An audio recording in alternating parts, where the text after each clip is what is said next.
ज्यांना लोकसभा निवडणुकीत निवडून आणण्यासाठी रक्ताचं पाणी केलं ते खासदार धैर्यशील माने गेले कुठं? खासदार माने इचलकरंजी महानगरपालिका निवडणुकीपासून लांब गेल्यानं कार्यकर्त्यांचा संतप्त सवाल.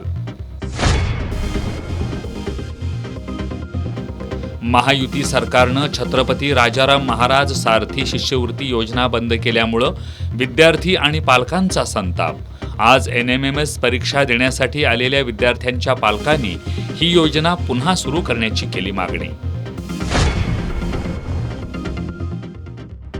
आमदार सतेज पाटील यांनी मॉर्निंग वॉक दरम्यान शहरातील विविध भागात जाऊन नागरिकांशी साधला संवाद. नागरिकांच्या समस्या, गरजा आणि सूचना घेतल्या जाणून. इचलकरंजी प्रभाग क्रमांक 10 मधून सलोनीताई शिंत्रे यांना उमेदवारी दिली नाही तर सामूहिक राजीनामे देऊ, शिवसेना शिंदे गटाच्या महिला पदाधिकाऱ्यांचा इशारा.